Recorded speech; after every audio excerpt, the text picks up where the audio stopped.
The Great Hall of the Galactic Council had never seen such chaos. Beings from across the galaxy rushed around in panic. Their voices mixed together in a loud noise of fear and desperation. Emergency lights flashed red on every wall. The huge screens that usually showed peaceful star maps now displayed something terrible. Ambassador Hyon stood at the center of it all. His bird-like body shook as he tried to speak into his communication device. His colorful feathers, normally bright and proud, now looked dull with worry. Behind him, other council members watched the screens with growing horror. "The Vrock have taken another system," Hyon announced to the room. His voice cracked as he spoke. "The Altair colony is gone. All 12 billion souls. Consumed." On the main screen, a recording played from the final moments of Altair Prime. The planet's surface burned as massive bioships descended from space. These ships looked like giant insects mixed with sea creatures. They had long tentacles that reached down to the planet's surface. Everything they touched simply vanished, absorbed into their living hulls. Elder Nara stepped forward from the crystal section of the council chamber.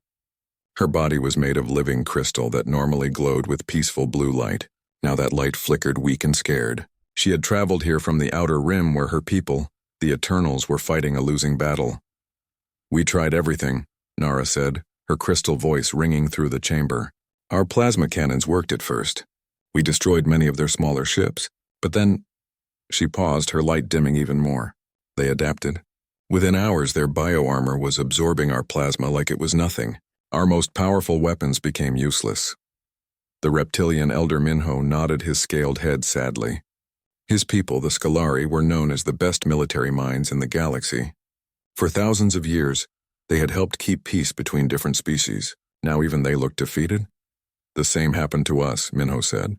"Our particle beam weapons destroyed the first wave of Vrock ships. But when the second wave came, their armor had changed. It was like they had learned from the first attack. Our weapons did nothing." Around the chamber, representatives from dozens of species shared similar stories.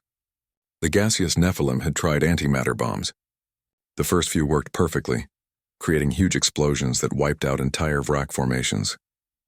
But within days, the Vrock bioships were absorbing antimatter like food, growing stronger from each attack. The insectoid Kepler Alliance had used quantum disruptors. The rock-like Granite Confederation had fired gravity wells. The energy-based Photon Collective had attacked with pure light itself. Every time the same pattern repeated. Initial success, then adaptation, then complete failure. Hyon pulled up a galactic map on the main screen. Red zones marked where the Vrock Empire now controlled space. Just 6 months ago, those areas had been green, showing peaceful civilizations. Now they were all gone. "Look at this," Hyon said, pointing at the map. 6 months ago, the Vrock controlled maybe 50 star systems in the outer rim. We thought they were just another aggressive species that we could contain. Now they control over 300 systems, and they're moving toward the core worlds. The map showed the Vrock advance like a red stain spreading across the galaxy. Every week, the red area grew larger. Everywhere the Vrock went, entire civilizations simply disappeared. Not destroyed or conquered, but consumed. The Vrock turned everything into more bioships for their fleet. "How many ships do they have now?" asked Council Director Wanho, a tall being from the Spiral Federation. Nara's crystal form flickered as she answered. "Our last count showed over 10,000 bioships of various sizes. Some are as small as fighters, others are larger than our biggest space stations. And they keep growing. Every planet they consume gives them materials to build more ships." "What about their weaknesses?" Minho asked. "Every species has weaknesses. Even the Vrock must have something we can use against them." Hyon shook his head. "That's the problem. We can't find any consistent weakness. Their bioarmor adapts too quickly. What works today fails tomorrow. Our intelligence suggests they share information across their entire species instantly. When one Vrock ship learns to defend against a weapon, they all learn." The chamber fell silent as everyone absorbed this information. For the first time in galactic history, they faced an enemy that couldn't be beaten with superior technology or clever tactics. The Vrock learned and adapted faster than any weapon could be developed. "What about the humans?" asked a small voice from the back of the chamber. Everyone turned to look at the speaker. It was Young-Ho, a junior representative from one of the smaller trading guilds. Most of the council members had forgotten he was even there. "The humans?" Minho repeated, his scaled face showing confusion. Yes, Young-ho said, gaining confidence. 50 years ago, they applied to join the Galactic Council. We rejected them because their technology seemed too primitive, but maybe that's exactly what we need now. Jan's feathers ruffled with doubt. The humans use chemical rockets and metal ships. Their weapons are based on simple projectiles and explosives. How could such primitive technology help against the Vrock? Because it's primitive, Young-ho replied. Think about it. The Vrock have adapted to every advanced weapon we've used. Plasma, antimatter, quantum fields, gravity manipulation. But have they ever faced simple kinetic weapons? Basic explosives? Old-fashioned projectiles? Elder Nara's crystal form began to glow slightly brighter. That's actually not a terrible idea. The Vrock bioarmor adapts to energy signatures and exotic matter interactions, but simple physical impacts, chemical reactions, their evolution might not have prepared them for such basic attacks. The idea spread through the chamber like wildfire. Species that had spent thousands of years perfecting energy weapons and exotic technologies were now considering the value of throwing rocks and setting off explosions. But would the humans even help us? Minho asked. We rejected their application for council membership. They might hold that against us. Hyon straightened his feathers and made a decision that would change galactic history. There's only one way to find out. Send a distress signal to Earth. Tell them what we're facing. Ask for their help. As the council voted unanimously to contact humanity, none of them could imagine that help was already on the way. The human deep space monitoring stations had been tracking the Vrock advance for weeks. Earth's military leaders were already preparing for what they knew would be humanity's first real test on the galactic stage. The message went out across space toward a small blue planet on the galaxy's outer rim, a planet whose inhabitants had spent their entire history learning how to break things efficiently. Fleet Admiral Daeho Kim stood on the bridge of the UES Indomitable, watching Earth grow smaller in the rear display screens. The massive human fleet was finally leaving home space after weeks of preparation. 200 of humanity's finest warships formed a perfect formation as they moved toward the jump point. The Indomitable was humanity's newest and most powerful ship. Unlike the elegant energy-based vessels used by other galactic civilizations, it looked like exactly what it was, a giant metal hammer built for war. Its hull was thick steel armor plating. Its weapons were simple but effective kinetic cannons and missile systems. Everything about it screamed brutal efficiency. Captain Ji-won Park walked up to Admiral Daeho with a data pad in her hands. She was young for a starship captain, but she had earned her position through skill and determination. Her dark eyes showed both excitement and worry as she reviewed the latest intelligence reports. Admiral, Ji-won said, handing him the pad, we just received the final update from Galactic Council Intelligence. The Vrock fleet in the Kepler sector now numbers over 15,000 bioships. Some of them are reportedly larger than our biggest space stations. Daeho took the pad and studied the information. The images showed massive organic ships that looked like living creatures floating in space. They had tentacles, armor plating that seemed to breathe, and weapon systems that were clearly alive. It was like looking at nightmares made real. 15,000, Daeho repeated quietly. And our fleet has 200 ships. Yes, sir, Ji-won replied. The odds are roughly 75 to 1 against us. From across the bridge, Tactical Officer Seon-ho Lee looked up from his weapons console. He was a serious man who took his job of managing the ship's firepower very seriously. His fingers moved quickly across holographic displays showing the status of every weapon on every ship in the fleet. Admiral, Seon-ho said, I've been analyzing the combat reports from the other species. The Vrock bioarmor seems to adapt within hours of first contact with any energy weapon. Plasma cannons work once, maybe twice. Then they become completely useless. What about kinetic weapons? Daeho asked. Have any of the galactic species tried simple projectiles? Seon-ho shook his head. No, sir. According to these reports, every species has been using advanced energy weapons. Plasma, antimatter, particle beams, quantum disruptors. Nobody has tried basic kinetics in over 1,000 years. They consider such weapons primitive and ineffective. Communications specialist Yoonji Choi looked up from her station with a slight smile on her face. She was responsible for keeping the human fleet in contact with both Earth and the galactic community. Her station was receiving constant updates from both sources. Admiral, Yoonji said, I'm receiving some interesting communications from the surviving galactic species. They're asking what kind of exotic weapons we plan to use against the Vrock. They want to know if we have some new type of energy cannon or matter disruptor. Daho's expression became amused. What did you tell them? I told them we prefer a more traditional approach to problem solving, Yunji replied with a grin. The bridge crew chuckled at this response. Everyone knew what traditional approach meant in human military terms. If something was in your way, you hit it until it moved. If it still didn't move, you hit it harder. Jiwan pulled up a tactical display showing the human fleet formation. Each ship was marked with its weapon loadout and combat capabilities. The display showed an impressive array of kinetic weapons, chemical explosives, and good old-fashioned missiles, Admiral, Jiwan said. Our weapon systems are quite different from anything the galactic species use. Our main guns fire tungsten slugs at 20% of light speed.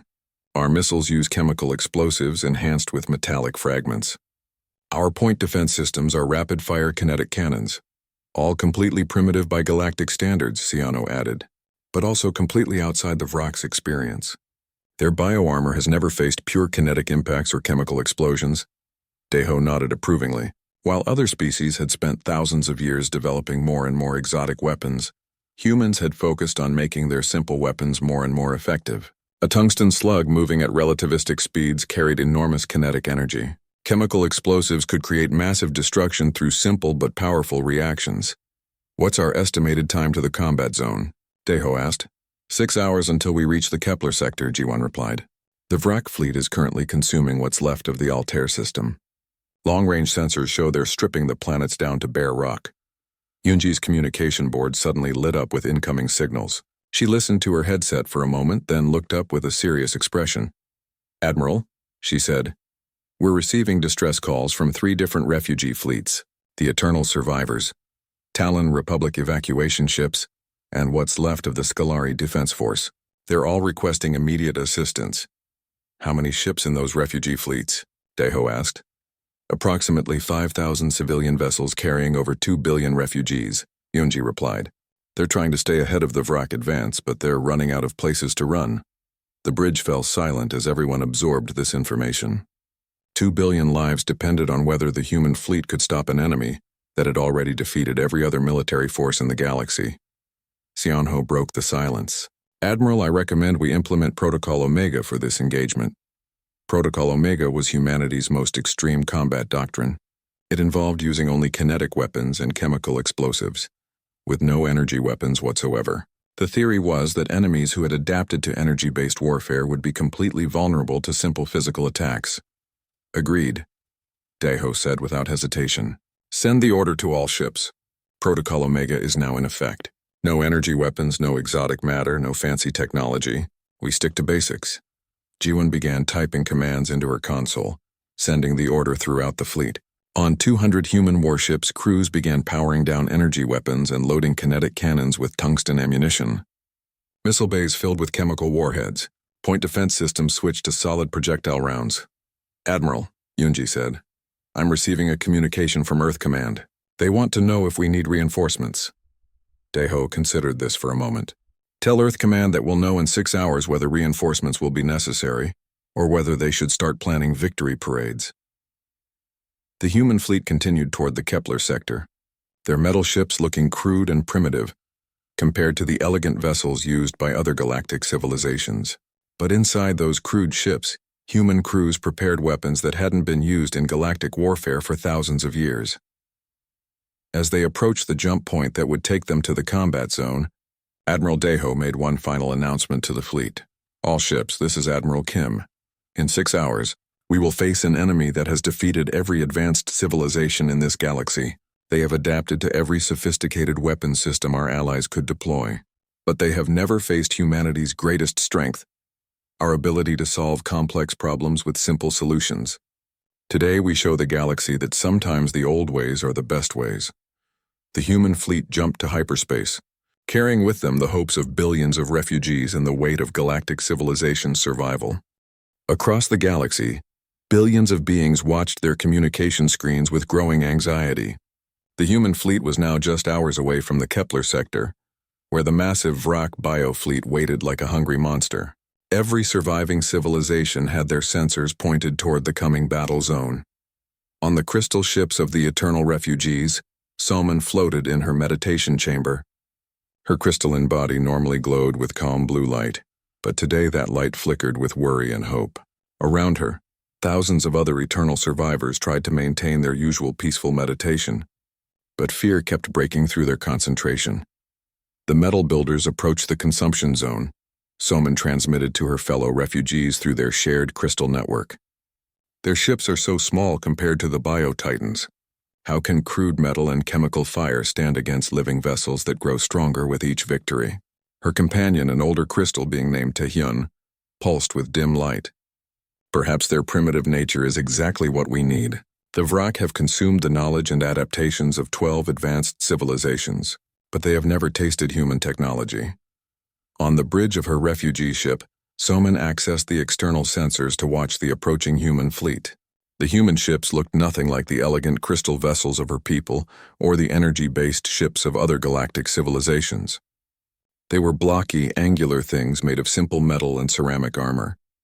They looked like tools built for hitting things rather than graceful starships. "Look at their formation," Taehyun observed. "No energy shields, no exotic matter projectors, no quantum field generators. Just metal ships with simple chemical thrusters. It's like watching ancient history come alive." Meanwhile, on the orbital stations surrounding the Talon Republic's remaining colonies, Ambassador Hyon stood in the command center watching tactical displays. His bird-like features showed deep concern as he studied the approaching forces. Around him, military advisors from his species chattered nervously. "The human fleet registers only 200 vessels," reported General Jin Young, her sharp beak clicking with worry. "The Vrock biomass shows over 15,000 individual signatures. Some of those bioships are larger than our space cities." Hyun's colorful feathers rippled with emotion. "I was the one who convinced the Council to call for human help. If this fails, the blood of billions will be on my wings." "What do we know about human military capabilities?" asked Colonel Silgi, a younger officer who had been studying the approaching fleet. "Very little," Hyun admitted. 50 years ago, when they applied for council membership, our intelligence reports described their technology as hopelessly primitive. Chemical rockets, metal projectiles, explosive warheads, nothing that could threaten even our oldest ships. General Jin Young pulled up the old intelligence files on her display screen. According to these reports, humans still use gunpowder and solid projectiles for many of their weapons. They launch metal objects at high speed and detonate chemical explosives for destruction. It's the same basic technology their species used thousands of years ago. But, Colonel Silgi pointed out, those same reports noted that humans were remarkably good at refining their primitive technologies. They make their simple weapons extremely effective through engineering and determination. On the surviving worlds of the Scolari Confederation, Elder Minho gathered with his military council in their underground bunker complex. The reptilian leaders studied holographic displays showing the movements of both human and Vrock fleets. Their scaled faces showed the worry that came from being the galaxy's premier military strategists, facing an impossible situation. Analysis of human fleet composition shows interesting patterns, reported War Leader Jihoon, his green scales reflecting the light from the tactical displays. Their ships carry massive kinetic weapons. Railguns, coil guns, and chemical-propelled projectiles make up 90% of their armament. Kinetic weapons, Minho mused, his ancient eyes thoughtful. When was the last time any galactic civilization used pure kinetic weapons in space combat? "Over 800 years ago," replied Intelligence Chief Myung-soo. Most species abandoned kinetic weapons when energy-based systems became more efficient and precise. But humans have continued developing and improving their kinetic technologies. Minho's tail swished as he considered this information. The Vrock bioarmor has adapted to energy absorption, matter manipulation, and exotic particle interactions. But kinetic impact? Simple chemical explosions? Their evolution may not have prepared them for such basic physics. Far from the refugee fleets and surviving worlds, in the depths of space where the Vrock biofleet waited, the hive mind consciousness called Consume All sensed the approaching human ships. The vast intelligence that connected all Vrock organisms analyzed the new threat with cold calculation. Through bio-neural networks spanning light years, Consume All communicated with its spawn. The message rippled through thousands of bioships, each one a living extension of the greater hive mind. New prey approaches. The hive mind transmitted. Small metal shells containing organic matter. Technology assessment shows primitive chemical propulsion and simple projectile weapons. Threat level, minimal. The bioships began preparing for battle, their living armor adapting based on previous encounters with galactic civilizations. Energy absorption cells multiplied across their hulls. Quantum deflection organs expanded. Antimatter neutralization systems activated. Prepare standard adaptive protocols, consume all ordered. These humans likely use plasma or particle beam weapons like all spacefaring species. Begin energy absorption preparations immediately. The Vrock had no concept that they were preparing for the wrong kind of battle entirely. Back in the Galactic Council chambers, the emergency session continued as representatives from surviving species monitored the approaching confrontation. Director Wanho stood before the great display screen showing both fleets moving toward their collision point. All surviving species have committed their remaining military assets to evacuation duties, Wanho announced to the assembled delegates. We have over 3,000 refugee ships carrying approximately 5 billion survivors. If the human fleet fails to stop the Vrock advance, these refugees represent the last remnants of galactic civilization. The chamber filled with worried murmurs from dozens of different species. Some delegates prayed to their various gods. Others performed traditional rituals of hope. A few simply stared at the screens in numb shock, unable to process that their ancient civilizations might end within the next few hours. What contingency plans do we have if the humans fail? Asked Representative Chang Ho from the Merchant Guild Alliance. The chamber fell silent. There were no contingency plans. Every advanced military in the galaxy had already tried and failed against the Vrock. The humans represented the last possible hope, and even that hope seemed desperately thin. The humans refused to use any energy-based weapons, reported military advisor Junho. Their fleet doctrine seems to rely entirely on kinetic, projectiles, and chemical explosives. Against bioships that have adapted to absorb antimatter and redirect quantum fields, such primitive weapons seem useless, finished Elder Minho through the communication link from his bunker. But perhaps that's exactly why they might work. The Vrock have never encountered such simple attacks. As the final hour approached, every surviving being in the galaxy found themselves holding their breath, on refugee ships, in underground bunkers, in orbital stations, and hidden colonies. Billions of eyes watched their screens and waited. The human fleet was humanity's first real test on the galactic stage. They came not with the sophisticated energy weapons of advanced civilizations, but with the simple tools that had served their species since the dawn of warfare: projectiles, explosives, and the unwavering determination to hit their enemies really, really hard. In just minutes, the galaxy would learn whether sometimes the oldest solutions really are the best solutions. The human fleet dropped out of hyperspace at the edge of the Kepler sector, like avenging angels arriving at the gates of hell. Admiral Daeho Kim stood on the bridge of the Indomitable, watching as his sensors painted a picture of destruction that made even hardened human military officers gasp in shock. Where the Altair system used to have 12 thriving worlds, now only empty space remained. Massive Vrock bioships floated among scattered asteroid debris that had once been planets. The bioships were feeding, literally consuming the remains of an entire solar system. Tentacles the size of city blocks stretched out from the living vessels, pulling in chunks of rock and metal to fuel their continued growth. Contact report. Captain G1 called out from her position at the tactical station. 237 Vrock bioships detected, replied Tactical Officer Seonho, his voice steady despite the overwhelming numbers. Sizes range from frigate-class organisms measuring 200 meters up to, dear God, Admiral, the largest bioship measures over 50 kilometers in length. Admiral Daeho studied the tactical display showing the enemy formation. The Vrock bioships moved through space like a school of predatory fish, their living hulls pulsing with bioluminescent patterns. They were beautiful in a terrifying way, like watching evolution create the perfect killing machines. Signal from the Vrock fleet, announced communications specialist Yunji. They're attempting to communicate. Put it through, Daeho ordered. The bridge speakers filled with a sound like thousands of insects speaking in unison. The universal translator struggled to process the alien communication before finally producing words in standard galactic. Common.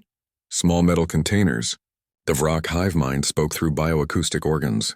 You carry soft organic matter within crude shells. Submit for analysis and consumption. Your deaths will be swift and painless. Your genetic information will strengthen the collective. The human bridge crew exchanged glances. They had expected threats or demands for surrender, but this was something else entirely. The Vrock spoke like scientists discussing specimens, not warriors facing enemies. They think we're just another species with fancy energy weapons. Jiwon observed quietly. Signal the Vrock fleet. Daeho ordered Yoonji. Tell them that humanity respectfully declines their generous offer. As Yoonji transmitted the response, the Vrock bioships began moving into attack formation. Their living hulls started changing color and texture as adaptive armor systems activated.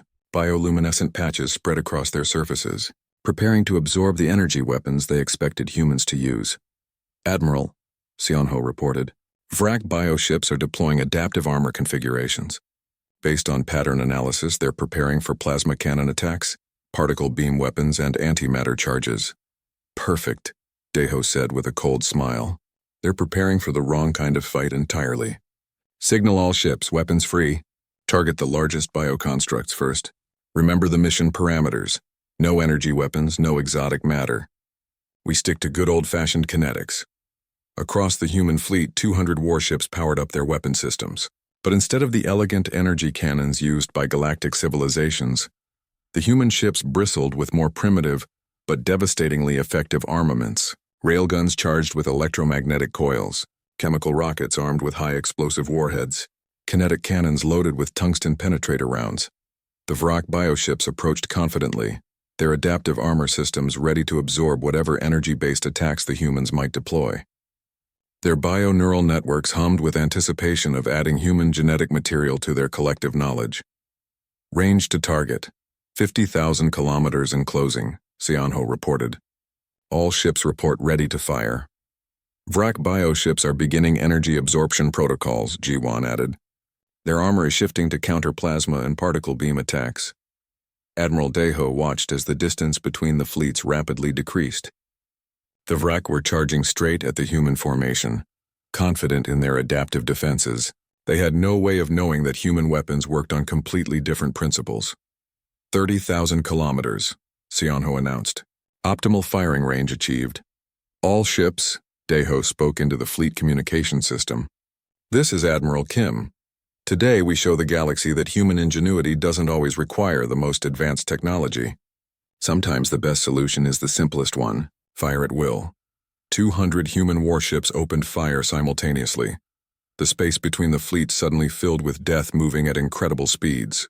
Tungsten rods launched by electromagnetic railguns streaked toward the Vrock bioships at 20% of light speed. Chemical-propelled missiles accelerated on pillars of flame. Kinetic penetrators fired from coil guns created invisible lines of destruction across the vacuum. The Vrock bioships' adaptive armor, evolved over millions of years to absorb and redirect energy, proved completely useless against simple chunks of metal moving at relativistic speeds. The first tungsten rod struck the largest Vrock bioship dead center. The rod, weighing only a few kilograms but traveling at 60,000 kilometers per second, punched through the living hull like a needle through tissue paper.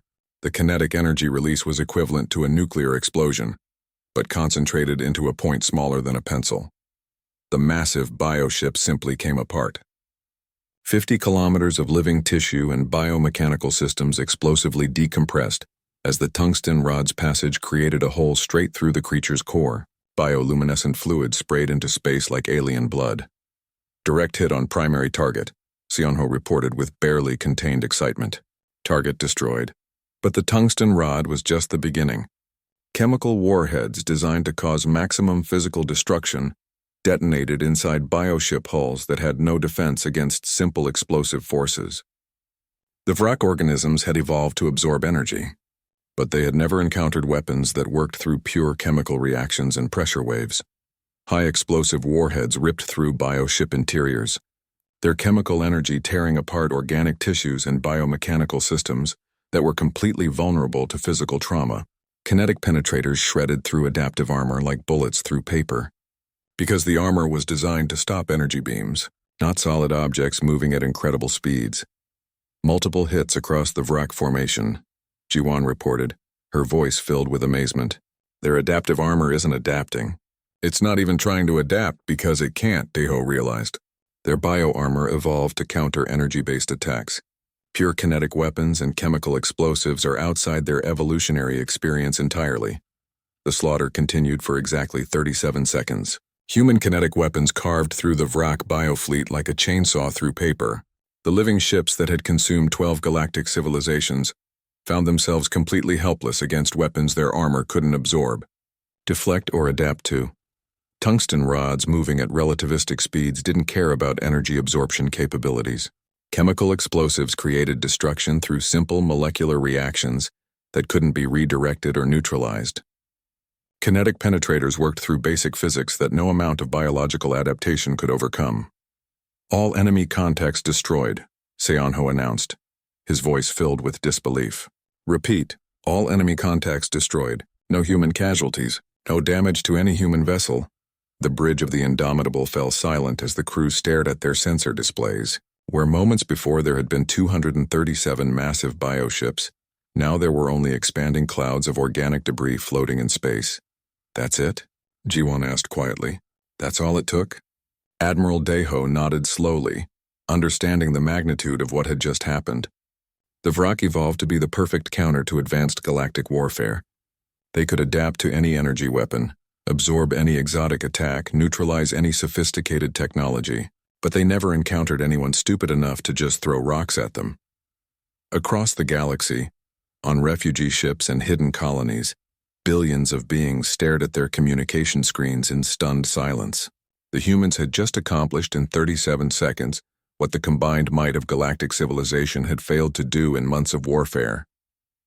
Signal Earth Command, Daho ordered Yoonji. Tell them that the Vrock threat in the Kepler sector has been neutralized. Then open a channel to all refugee fleets. Let them know it's safe to return home. As the human fleet began organizing rescue operations for the billions of refugees, Admiral Daho reflected on the lesson they had just taught the galaxy. Sometimes the most sophisticated problems really did have the simplest solutions. You just had to be willing to hit them with a really big stick. The silence that followed the destruction of the Vrock fleet was unlike anything the galaxy had ever experienced. On 1,000 worlds and countless refugee ships, and across millions of communication networks, beings who had witnessed the 37-second battle simply stared at their screens in complete shock. Ambassador Hyan was the first to break the galactic silence. His bird-like voice trembled as he transmitted on the emergency council frequency. How is this possible? The Vrock Empire has conquered half the galaxy. They consumed 12 advanced civilizations. How did 200 primitive human ships accomplish what we could not? Finished Elder Minho from his underground bunker. The old reptilian's scaled face showed a mixture of amazement and deep embarrassment. We underestimated them completely. On the crystal refugee ships, Soman's crystalline form flickered with emotions she had never experienced before. Around her, thousands of other eternal survivors were trying to process what they had just witnessed.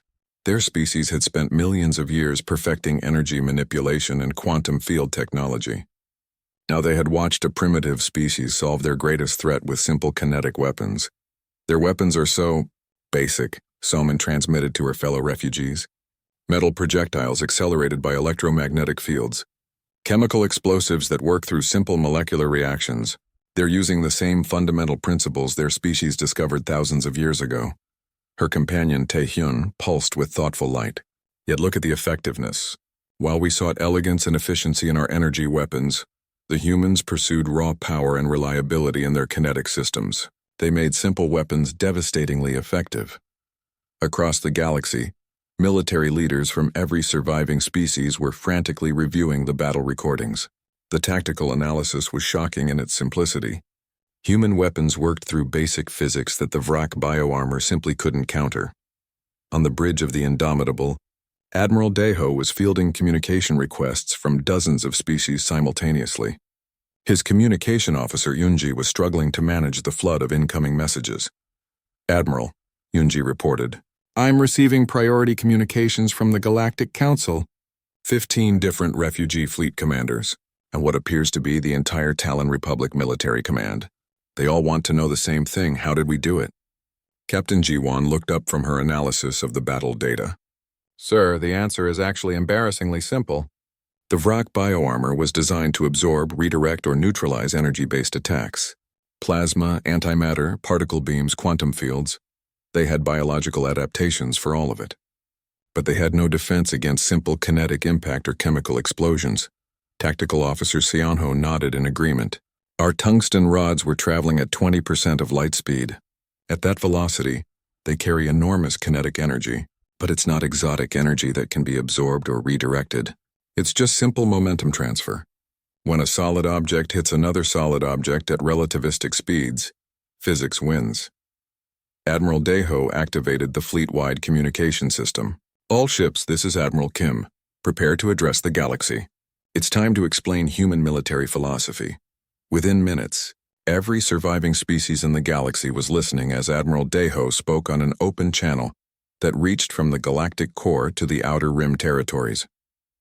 To all species of the Galactic Council, Deho began, I am Fleet Admiral Deho Kim of the Human Earth Alliance. You have asked how we defeated the Vrock Empire so quickly. The answer lies not in superior technology, but in our approach to problem solving. He paused, allowing the translation systems to catch up before continuing. For thousands of years, galactic civilization has pursued increasingly sophisticated weapons.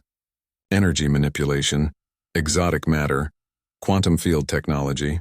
Each generation of weapons became more complex and elegant than the last. The Vrock evolved to counter this trend. Their bioarmor adapted to absorb energy, redirect exotic particles, and neutralize quantum effects. They became the perfect defense against advanced galactic warfare. But they never encountered weapons based on simple kinetic energy and chemical reactions. Captain Ji-won stepped forward to add her explanation. While your species were perfecting energy-based weapons, humans continued developing kinetic technology. We learned to accelerate solid projectiles to enormous velocities. We created chemical explosives with tremendous destructive power. We focused on making simple weapons incredibly effective. The response from across the galaxy was immediate and overwhelming. Species that had considered human technology laughably primitive now realized they had been thinking about warfare in entirely the wrong way. On the Talon Republic's orbital stations, General Jin-young was frantically updating her military databases. Request immediate information on human kinetic weapon technology, she ordered her staff. If simple projectiles can defeat bioarmor that neutralizes our plasma cannons, we need to completely rethink our military doctrine. In the Scolari bunkers, War Leader Ji-hoon was conducting an emergency strategy review. Analysis shows that our energy weapons became useless after the Vrock adapted to them. But chemical explosives and kinetic penetrators would have remained effective throughout the entire war. We abandoned the right weapons in favor of the sophisticated ones. Elder Minho addressed his military council with unusual humility for a Scolari leader. We have been fools. We assumed that newer and more complex weapons were automatically better weapons. The humans maintained their simple technologies and perfected them instead of replacing them. Meanwhile, the surviving Vrock bioships scattered throughout the galaxy were experiencing something their species had never known: genuine fear. The hive mind consciousness that connected all Vrock organisms was trying to understand how their perfect adaptive defenses had failed so completely. Analysis of human weapons shows primitive kinetic and chemical systems the hive mind transmitted to its remaining spawn. No energy signatures to absorb.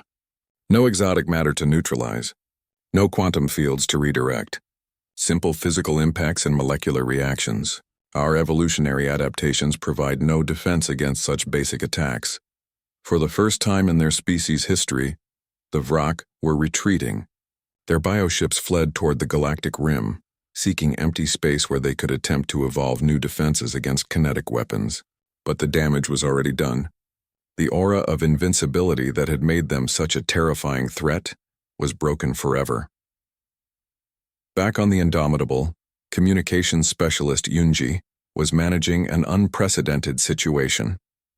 Admiral, she reported, I'm receiving formal requests for military alliance from over 30 species. They want to learn human weapons technology. The Galactic Council is requesting an emergency session to discuss human membership and, I quote, immediate integration of human military doctrine into galactic defense planning. Admiral Deho smiled as he considered the irony. 50 years ago, humanity had been rejected for council membership because their technology was too primitive. Now every species in the galaxy wanted to learn from that same primitive technology. Draft a response to the Galactic Council, Deho ordered. Tell them that Earth accepts their invitation to join the Council, but make it clear that we're not interested in replacing our kinetic weapons with energy-based systems. We'll stick with what works. He activated the fleet communication system one more time. All ships begin establishing patrol routes throughout the former Vrock territory. Our mission is to protect galactic civilization from threats that might think they can succeed where the Vrock failed. As human ships spread throughout the galaxy, they carried with them a new understanding of military effectiveness. The message was simple. Sometimes the best way to solve a complicated problem is to hit it very hard with something very, very simple. The age of human galactic prominence had begun, not through superior technology or advanced science, but through the ancient human wisdom that the simplest solution is often the best solution. The galaxy learned that day that when sophisticated defenses meet simple weapons applied with overwhelming force, physics always wins, and across the galaxy, military academies began teaching a new fundamental principle. Never underestimate the effectiveness of throwing rocks at your enemies, especially when those rocks are traveling at 20% of light speed.